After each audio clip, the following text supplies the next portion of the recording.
Bonjour. Donc, on se retrouve pour une vidéo sur la stéréoisomérie. Donc, on a déjà vu ce que c'était que les isoméries de constitution. Donc, en fait, les isoméries de constitution, pour rappel, ils ont la même formule brute. Donc, ici, par exemple, C4H10. Mais la structure de la molécule va être différente par rapport à l'enchaînement, à l'ordre de connexion des différents atomes de carbone entre eux. Donc on a le butane, on a une chaîne linéaire, et on a le 2-méthylpropane. Vous voyez que ici on a une ramification, on a une chaîne propane avec un groupement méthyle. Donc ça, ce sont des isomères de constitution. Même chose entre l'éthanol, ils ont l'éthanol et le méthoxyméthane, oxyde de diméthylène, de diméthyle, excusez-moi, sont également des isomères de constitution. Maintenant, nous allons nous attarder à la stéréoisomérie. Je l'ai introduite déjà dans le chapitre précédent, c'est-à-dire le chapitre sur les cycloalcanes. Et ça décrit les isomères dont les atomes sont connectés dans le même ordre, mais ça diffère par leur arrangement spatial. C'est la définition de l'isomérie en 3D, c'est-à-dire la stéréoisomérie. Comme exemple de stéréoisomère, on citera notamment les isomères cis-trans, qui eux sont stables. Pour l'interconversion entre le cis et le trans, il faut fournir quand même des énergies très importantes, puisqu'on a besoin de réaliser une rupture de liaison. Donc ici, on a du 1,3-diméthylcyclopentane 6. Donc on peut remarquer que les deux CH3 sont du même côté du plan du cyclopentane. Et ici, on a du trans.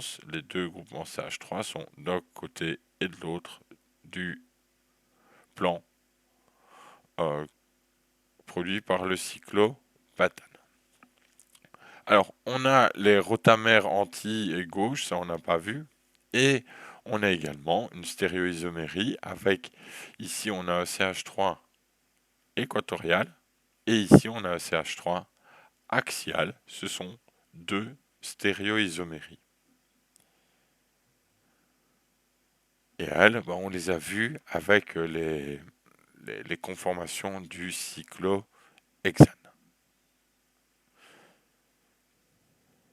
Donc des stéréoisomères, on en a qui ne sont pas capables de s'interconvertir rapidement, il faut des ruptures de liaison, comme pour les isoméries cis-trans. Mais d'autres peuvent s'interconvertir très rapidement, et là, il n'y a pas de rupture de liaison, il y a juste des changements de conformation, donc ce sont des stéréoisomères conformères. Et on a même ici de rotamères, mais ça, je ne les ai pas vus avec vous. Alors, on va partir sur la définition d'une molécule chirale. Donc, c'est vraiment le nœud du chapitre, la stéréoisomérie. Et on va en fait imaginer ce qui va se passer si on réalise une bromation radicalaire du butane, on ne peut pas faire autrement, on ne les a pas encore vus. C'est-à-dire qu'on va venir placer un brome en substitue à la place d'un des deux hydrogènes. Mais qu'est-ce qu'on remarque sur les hydrogènes? Il y en a un qui fait face vers vous, c'est celui avec le tiret plein, et il y en a un qui rentre dans l'écran, dans le plan, de l'autre côté, c'est celui avec les tirets en pointillé. Et la question, c'est que cette réaction s'effectue principalement au niveau d'un des deux carbones secondaires, CH2, et on va conduire tous les deux à du 2-bromobutane. Donc le nom, on est d'accord, c'est du 2-bromobutane, mais est-ce que les molécules vont-elles être identiques ou pas? C'est-à-dire, est-ce qu'on va obtenir un seul bromobutane ou on va obtenir deux types de 2-bromobutane? Alors, en fait, on va obtenir une molécule chirale, donc le carbone qui va être, j'ai perdu ma flèche, voilà. Le carbone ici, il va être considéré comme un carbone chiral.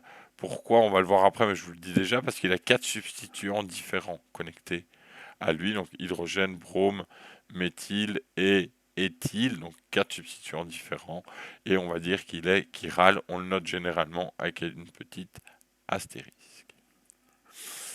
Et on dit que les molécules chirales ne sont pas superposables à leur image spéculaire. Alors qu'est-ce que c'est qu'une image spéculaire? C'est un beau terme pour dire que c'est l'image dans le miroir. Donc quand vous regardez dans le miroir, l'image que le miroir reflète de vous, c'est l'image spéculaire de vous. Examinons de plus près les deux bromobutanes obtenus en remplaçant l'un ou l'autre des hydrogènes du groupement méthylène par du brome. Alors, ça s'appelle méthylène et pas méthyle parce qu'en fait, c'est un CH2 et pas un CH3. Donc, si on regarde ici dans le miroir, vous voyez, donc le plan, c'est le miroir, hein, c'est l'équivalent du miroir. Vous êtes d'accord que ce sont des images spéculaires. Et en fait, ces images spéculaires ne sont pas superposables, hein, comme si vous regardez votre main dans le miroir, elles ne sont pas superposables. Si vous prenez votre main droite et votre main gauche, vous pouvez les mettre l'une en face de l'autre et les deux images les deux images spéculaires. Bah, ça correspond à deux images spéculaires. Maintenant, si vous les retournez et que vous mettez les deux pouces l'un vers les autres, vous verrez que vos deux mains ne sont pas superposables. D'accord? Et de ce fait, comme en fait on va avoir l'image spéculaire n'est pas superposable, on va avoir des composés de type chiro. D'accord. Les deux molécules, on va dire que ce sont des énantiomères. C'est leur nom. Ça fait beaucoup de choses d'un coup. Et tout ça est dû à ce fameux carbone ici, qui est chiral. D'accord? Donc, comme le carbone qu'on a produit, qu'on a synthétisé, sur lequel il y a eu la réaction, la bromation radicalaire, est devenu un carbone chiral, à ce moment-là, il y a deux molécules de 2-bromobutane qui sont apparues. Et on va voir comment on peut les différencier. Ces deux molécules, on dit que ce sont des énantiomères. C'est la relation de une par rapport à l'autre. Donc les deux molécules sont en relation de la même manière qu'un objet vis-à-vis de son image spéculaire. Donc on peut le souligner, c'est intéressant. Voilà. Dans un miroir. Mais la conversion de l'une en l'autre n'est possible qu'en rompant des liaisons.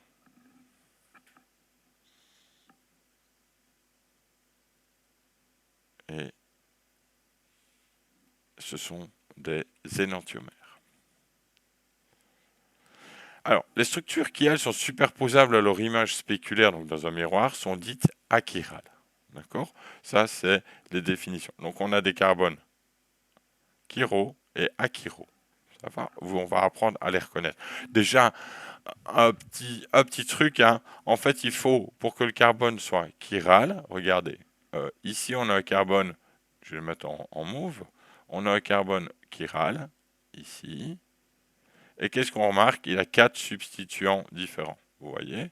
Donc ces deux molécules-là ont la même formule brute. On est d'accord? Mais si on les regarde en 3D, d'accord? Si on les regarde en 2D, bah, on va écrire la même chose, hein. Si j'écris cette molécule-ci en 2D, ce sera du CHFClBr. D'accord? Donc là, on voit rien. Mais si on veut écrire la molécule en 3D, on va voir qu'on en a deux en fait derrière. Donc cette formule brute contient deux énantiomères. Hein.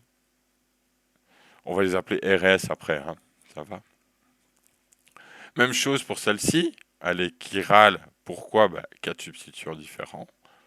Tandis que le méthane, le CH4, il est achirale. Celle-ci est achirale parce qu'elle a deux hydrogènes, donc elle n'a pas 4 substituants différents.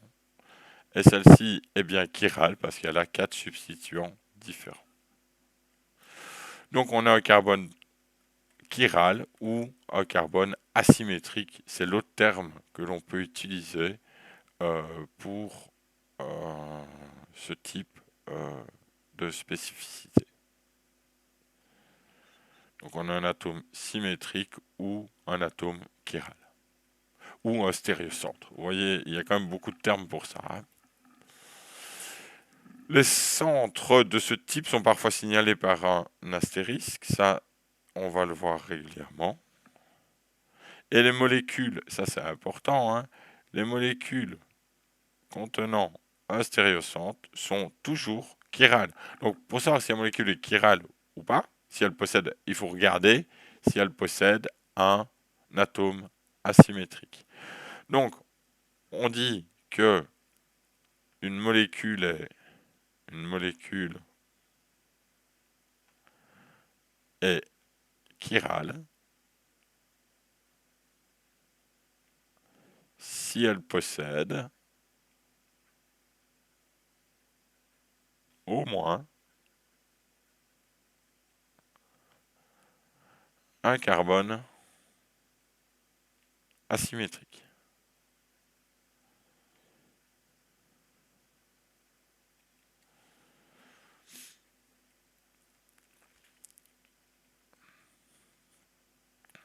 Ça va? Alors, de nombreux produits naturels sont chiraux, donc de nombreuses molécules sont chirales. Et la nature a cette particularité de pouvoir en produire sans aucun problème.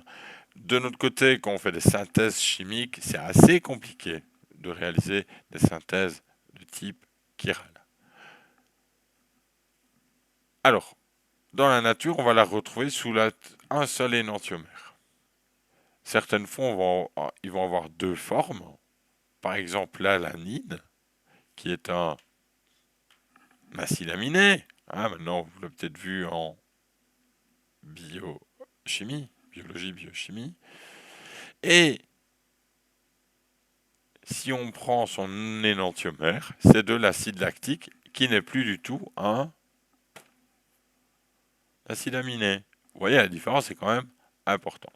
Il y a une autre ici, c'est une molécule, c'est l'énantiomère du carbone. Et si on s'amuse à représenter un plan et qu'on dessine son... Ouf, je suis sur le bord, moi. Ça va être un bel exercice. On va dessiner son énantiomère dans le miroir, son image spéculaire. Donc le O il va venir là. Hein. Le CH3, ben, il va rester à la même place. Et la double liaison va venir ici. D'accord? On va avoir le H. Et ici, le C, CH2, CH3. Alors, on va reprendre les couleurs. Hein. Le carbone bleu. Le carbone vert. Et notre carbone chiral, asymétrique, excusez-moi pour l'abus de langage, le carbone asymétrique qui est celui-là. Ça va? Donc ici, on va retrouver ça dans les graines de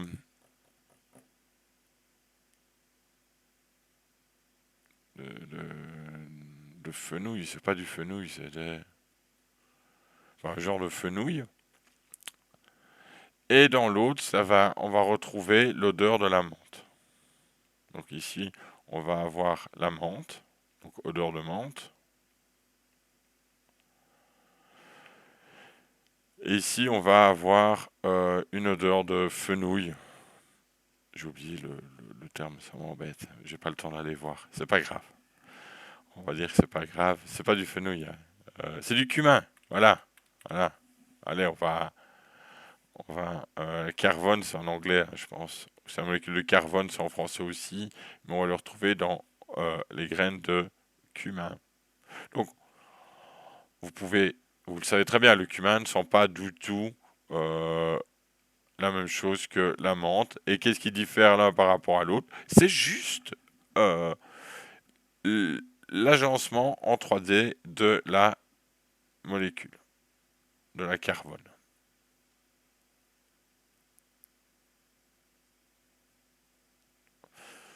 Alors, les éléments de symétrie qui caractérisent les molécules permettent de distinguer les structures chirales de celles qui ne sont achirales. On va pas faire beaucoup d'études de symétrie, hein.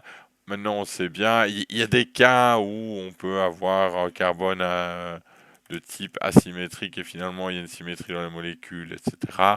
Nous, on va pas trop s'intéresser à ça, on va pas aller aussi loin.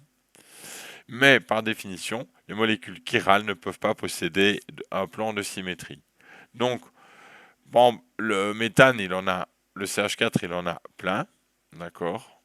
Ici, on est sur une molécule de CH2 de dichlorométhane, Cl2. On en a deux plans de symétrie, un comme ça, un vertical et un horizontal.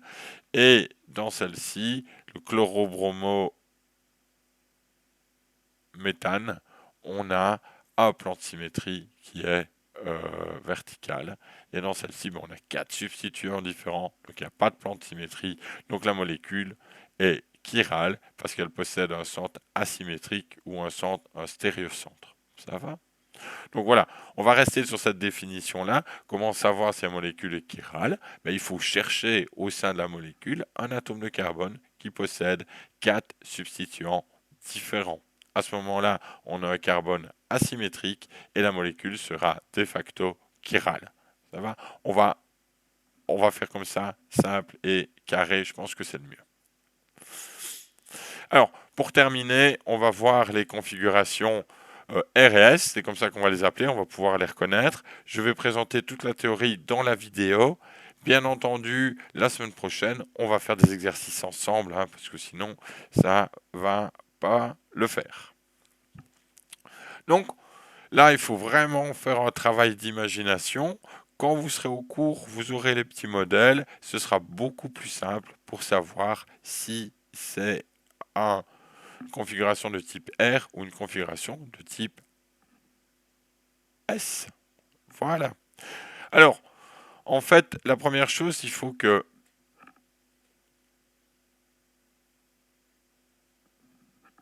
le groupe caractérisé par la priorité la plus basse est placé aussi loin que possible du regard de l'observateur. Donc, si on a un ordre de priorité, hein, on va mettre ordre de priorité, voilà, bien cochon. Celui qui a le plus bas ordre, c'est D. Ensuite, ça va être C, B et A. Alors, il faut placer l'œil de l'observateur, c'est-à-dire votre œil. Il faut placer le groupe D, c'est-à-dire le plus basse priorité, le plus loin de votre œil. Donc, vous devez regarder en fait la molécule dans l'axe CD. D'accord? À ce moment-là, vous verrez A au-dessus. C'est carbone D. Hein. A, B, C. Vous verrez ceci. Et de l'autre côté, A, B, C.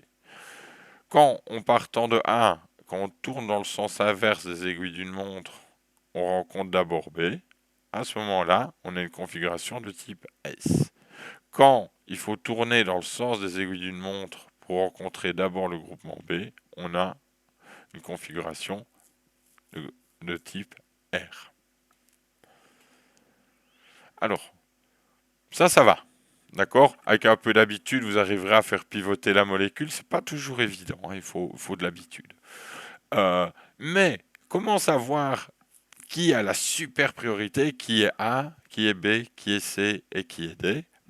Vous vous en doutez, qu'est-ce qu'ils ont fait les chimistes? Ils ont mis des règles séquentielles permettant d'attribuer des priorités aux substituants. Et c'est parti. Règle numéro 1. Hein, on va pas se compliquer la vie.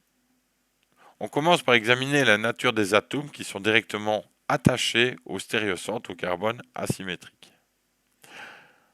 Un atome substituant de numéro atomique plus élevé a la préséance, c'est-à-dire qui passe devant, sur un autre numéro atomique plus faible. En conséquence, les substituants dont la priorité la plus basse, c'est l'hydrogène.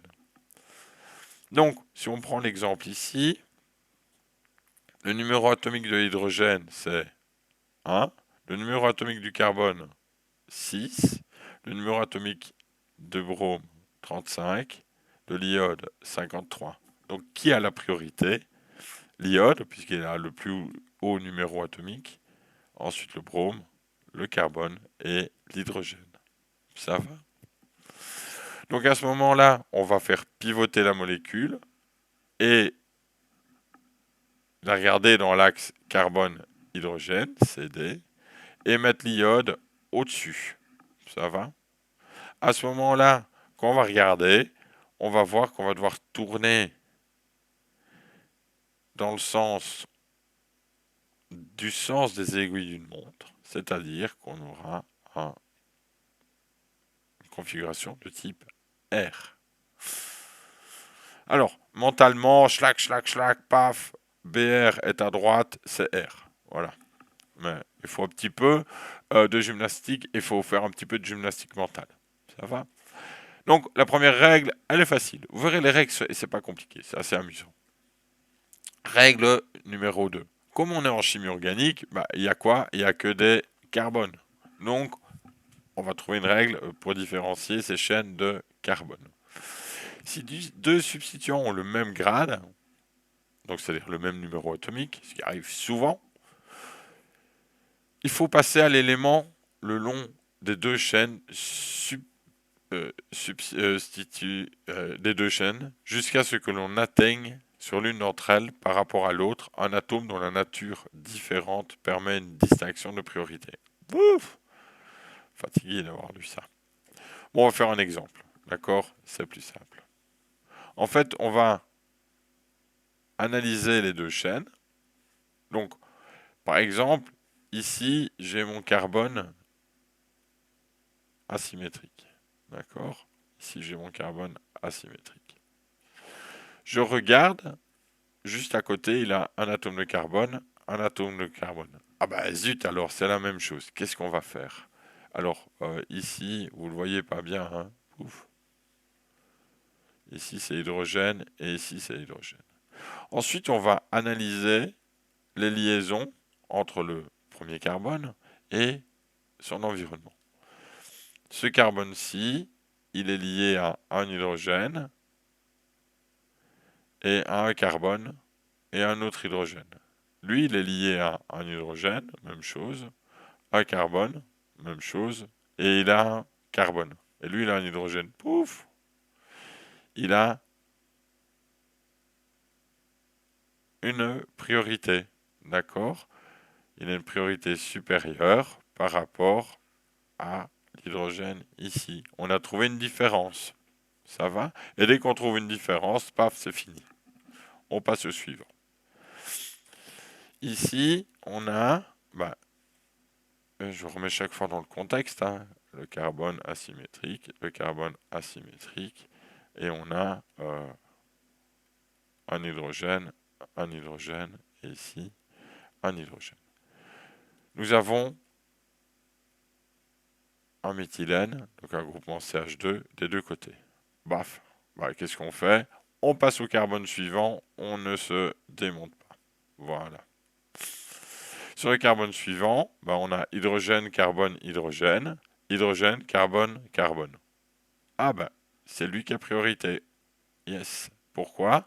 Parce qu'il a deux carbones et un hydrogène. Et lui, il a deux hydrogènes, un carbone. Même si la chaîne ici est plus longue que l'autre. Ça, c'est peu importe. On regarde sur le carbone suivant, celui qui a la première différence. On s'en fout de ce qu'il y aura après. Même chose ici, après je vais vous laisser le faire par vous-même. Hein. Donc on a carbone asymétrique.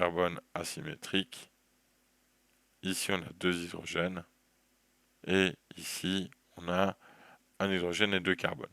Il ne faut pas se faire piéger, hydrogène, carbone. Lui il a la priorité. Ça va? Celui-ci il est évident. C'est ce que je vous disais. Par exemple, ici, on se dit qu'il y a OH. Waouh, c'est lui qui va gagner. Ben non. CH2, hydrogène, carbone. C'est lui qui a la priorité. Alors, on va aller moins vite. hydrogène, hydrogène, hydrogène, carbone. Donc c'est lui qui a la priorité. Même chose. Une fois que vous avez 2 hydrogènes, vous êtes sûr que c'est pas lui qui va avoir la priorité. Ou alors il faudra regarder plus loin. Même chose, hein. Il y en a qu'un. C'est lui qui gagne. Ça va? Alors les exemples, je vous les laisserai les voir. Et la règle numéro 3.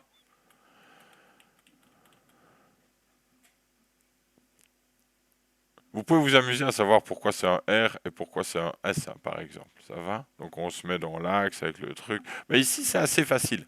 Excusez-moi. Voilà. Si on regarde bien comme l'observateur, on voit qu'on doit tourner vers la droite. Donc c'est un R pour aller de l'iode de A vers B. Ici, on voit que A, on va aller vers la gauche si vous voulez, pour arriver au substituant B. Alors, des règles, ça, il y en a plein. Ici, quand on a une double liaison, c'est traité comme ceci. Donc c'est l'équivalent. On remplace la double liaison par cet équivalent. En fait, il y a la seconde liaison carbone-carbone, on lui rajoute, vous voyez, un carbone et un carbone. Les triples, c'est 2 atomes de carbone autour.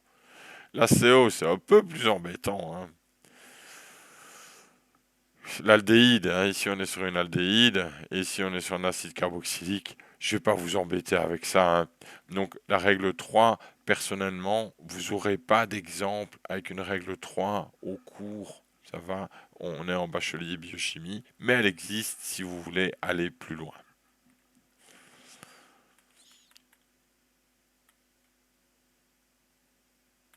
Voilà.